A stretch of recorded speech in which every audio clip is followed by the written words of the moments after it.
देश space sector में एक अभूतपूर्व अवसर का साक्षी बन रहा है। आज भारत के स्पेस इकोसिस्टम में प्राइवेट सेक्टर बड़ी उड़ान भर रहा है।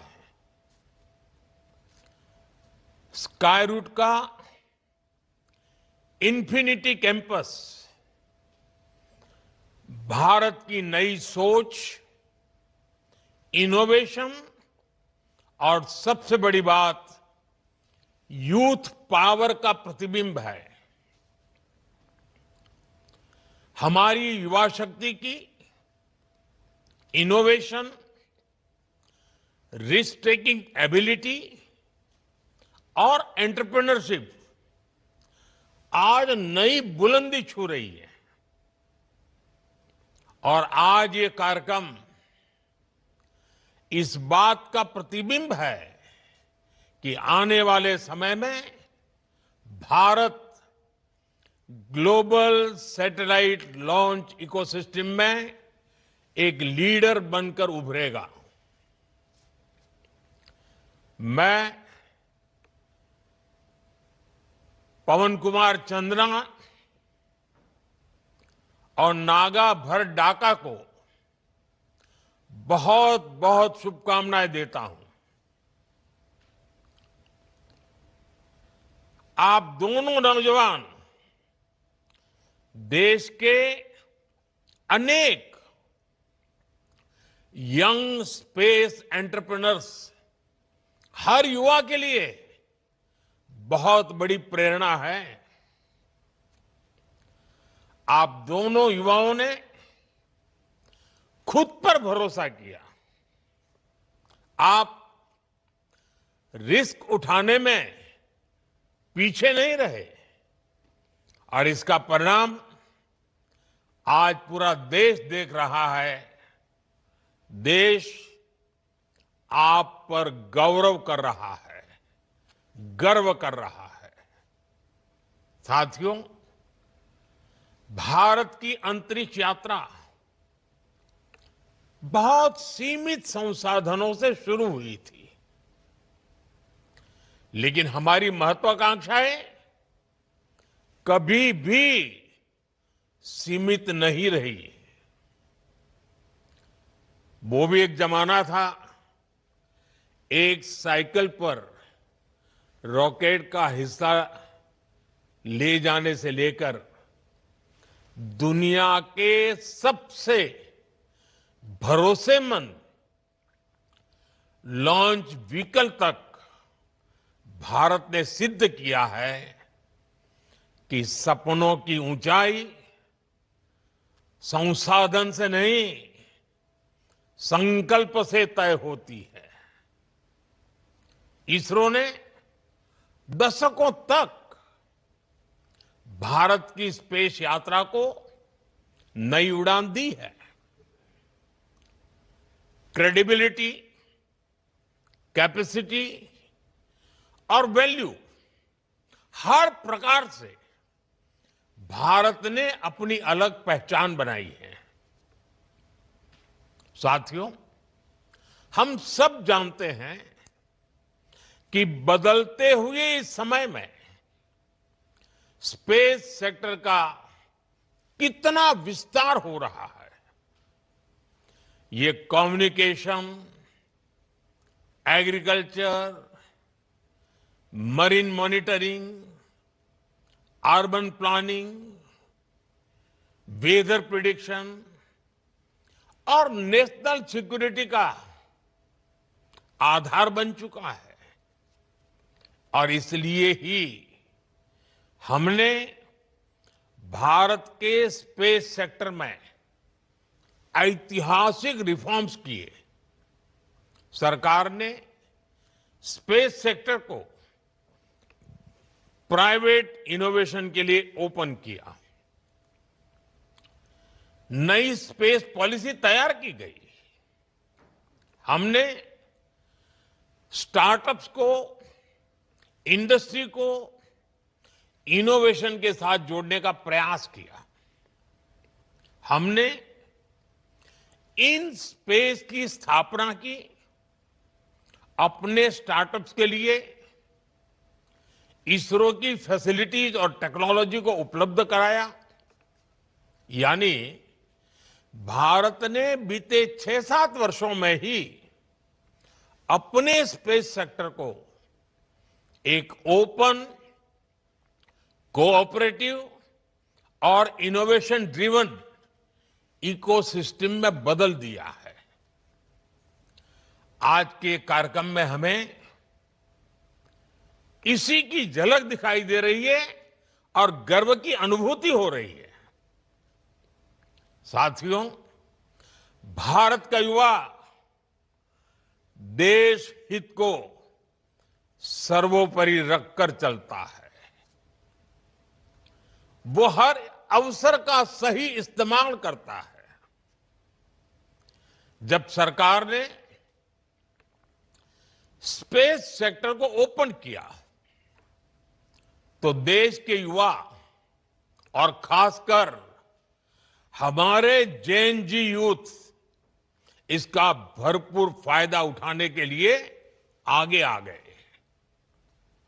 आज भारत के 300 से अधिक स्पेस स्टार्टअप्स भारत के स्पेस फ्यूचर को नई उम्मीदें दे रहे हैं।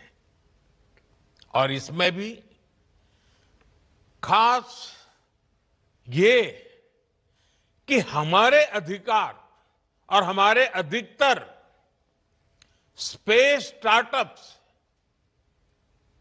इसकी शुरुआत बहुत छोटी टीम से हुई है।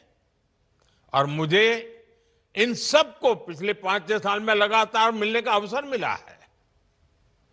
कभी 2 लोग, कभी 5 साथी, कभी एक छोटा सा किराए का कमरा। टीम छोटी थी, संसाधन सीमित थे, लेकिन इरादे नई बुलंदी छूने के हैं।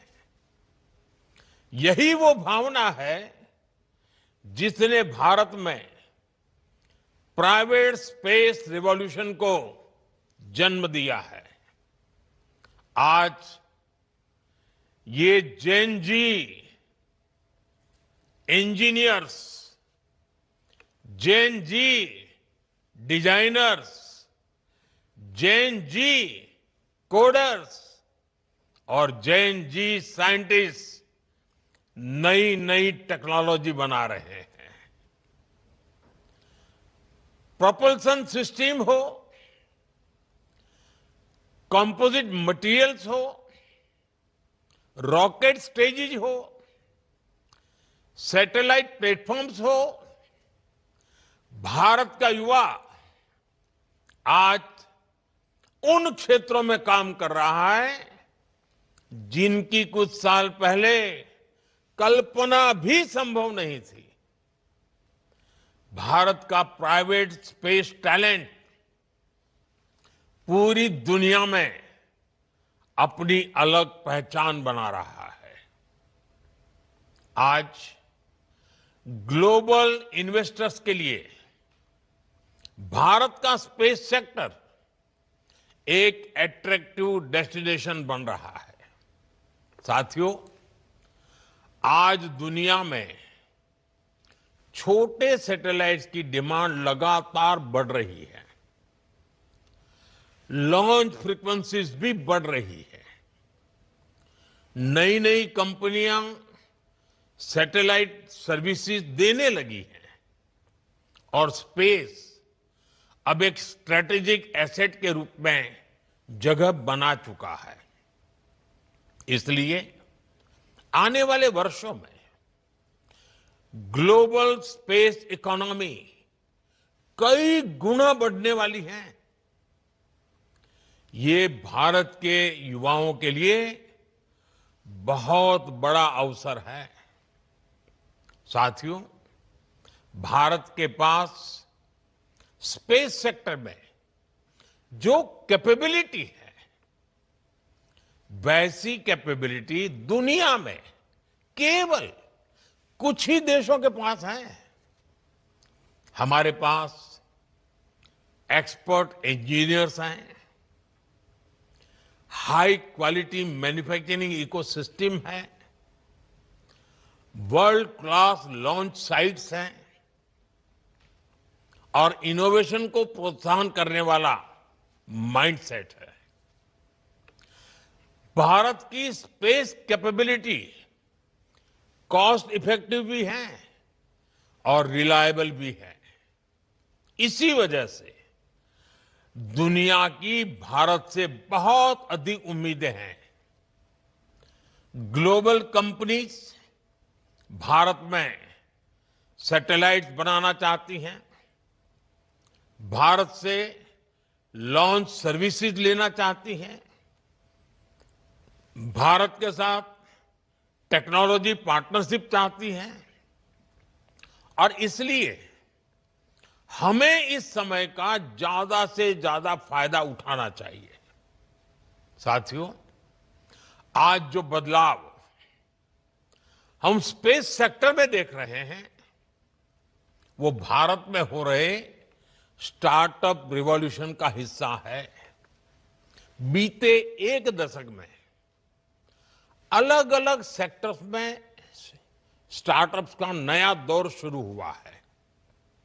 फिनटेक हो, एग्रीटेक हो, हेल्थ टेक हो, क्लाइमेट टेक हो, एजुटेक हो, डिफेंस टेक हो, हर क्षेत्र में भारत के युवा, हमारे जैन जी नए समाधान दे रहे हैं और आज मैं दुनिया के जैन जी को भी बड़े आत्मविश्वास से कह सकता हूं कि अगर जैन जी के लिए सच्चे अर्थ में कहीं से प्रेरणा मिल सकती है तो भारत के जैन जी से मिल सकती है। भारत के जैन जी की जो क्रिएटिविटी है, भारत के जैन जी की जो पॉजिटिव माइंडसेट है, भारत के जैन जी की जो कैपेसिटी बिल्डिंग है, ये अपने आप में पूरी दुनिया की जैन जी के लिए आदर्श बन सकती है। आज भारत दुनिया का तीसरा सबसे बड़ा स्टार्टअप इकोसिस्टम बन चुका है। एक समय था जब स्टार्टअप का मतलब केवल कुछ बड़े शहरों तक सीमित था, लेकिन आज भारत के छोटे छोटे शहरों और गांवों से भी स्टार्टअप निकल रहे हैं। आज देश में 1.5 लाख से अधिक रजिस्टर्ड स्टार्टअप्स है।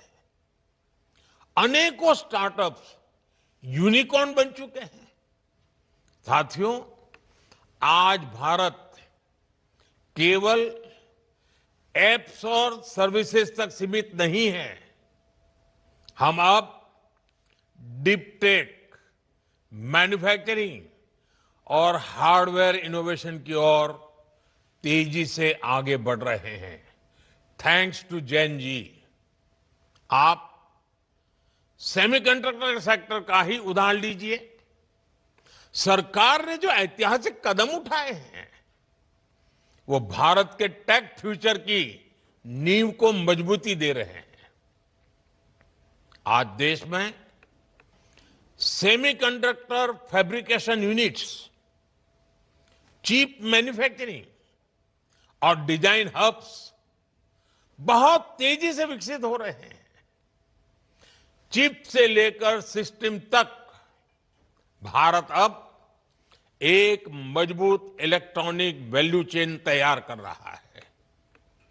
ये आत्मनिर्भरता के संकल्प का हिस्सा तो है ही। इससे भारत ग्लोबल सप्लाई चेन का एक मजबूत और भरोसेमंद पिलर भी बनेगा। साथियों, रिफॉर्म्स का हमारा दायरा भी लगातार बढ़ रहा है। जैसे हमने स्पेस इनोवेशन को प्राइवेट सेक्टर के लिए ओपन किया, वैसे ही हम एक बहुत महत्वपूर्ण सेक्टर में भी कदम उठाने जा रहे हैं। हम न्यूक्लियर सेक्टर को भी ओपन करने की तरफ आगे बढ़ रहे हैं। इस सेक्टर में भी हम प्राइवेट सेक्टर की सशक्त भूमिका की नींव रखने जा रहे हैं। इससे small modular reactor, advance reactors और न्यूक्लियर इनोवेशन में अवसर बनेंगे। यह रिफॉर्म हमारी एनर्जी सिक्योरिटी और टेक्नोलॉजिकल लीडरशिप को नई शक्ति देगा। साथियों, आने वाला भविष्य कैसा होगा, ये बहुत कुछ आज हो रही रिसर्च पर भी निर्भर करता है। इसलिए हमारी सरकार का बहुत जोर युवाओं को ज्यादा से ज्यादा रिसर्च के मौके देने पर भी है। हमने राष्ट्रीय अनुसंधान फाउंडेशन का गठन किया है, जो आधुनिक रिसर्च के लिए यूथ को सपोर्ट करता है। वन नेशन वन सब्सक्रिप्शन, इससे सभी छात्रों की इंटरनेशनल जर्नल्स तक पहुंच आसान हुई है। 1,00,000 करोड़ के रिसर्च डेवलपमेंट और इनोवेशन फंड से देश भर में युवाओं को बहुत मदद मिलने वाली है। हमने 10,000 से अधिक अटल टिंकरिंग लैब भी खोली है, जो स्टूडेंट्स में रिसर्च और इनोवेशन की भावना जगा रही है। आने वाले दिनों में हम ऐसी 50,000 नई अटल टिंकरिंग लैब बनाने पर काम कर रहे हैं। सरकार के ये प्रयास भारत में नए इनोवेशन की बुनियाद बना रहा है। साथियों, आने वाला समय भारत का है, भारत के युवाओं का है, भारत के इनोवेशंस का है। कुछ महीने पहले स्पेस डे के अवसर पर मैंने हमारी स्पेस एस्पिरेशंस की चर्चा की थी। हमने तय किया था कि आने वाले 5 वर्षों में भारत अपनी लॉन्च क्षमता को नई ऊंचाइयों तक ले जाएगा। हमने ये भी निश्चय किया था कि भारत के स्पेस सेक्टर में 5 नए यूनिकॉर्न तैयार होंगे। स्काईरूट की टीम जिस प्रकार आगे बढ़ रही है, उससे ये तय है कि भारत अपने हर लक्ष्य हासिल करके रहेगा। साथियों, मैं भारत के हर नौजवान को, हर स्टार्टअप, साइंटिस्ट, इंजीनियर, एंटरप्रेन्योर को भरोसा देता हूं। और मेरे नौजवान साथियों, ये मेरी गारंटी है, सरकार हर कदम पर आपके साथ खड़ी है। मैं एक बार फिर स्काईरूट की पूरी टीम को बहुत बहुत बधाई देता हूं और उन सभी लोगों को शुभकामनाएं देता हूं जो भारत की स्पेस जर्नी को नई गति दे रही है। आइए, धरती हो या फिर अंतरिक्ष, 21वीं सदी को भारत की सदी बनाएं। आप सबका बहुत बहुत धन्यवाद, बहुत बहुत शुभकामनाएं।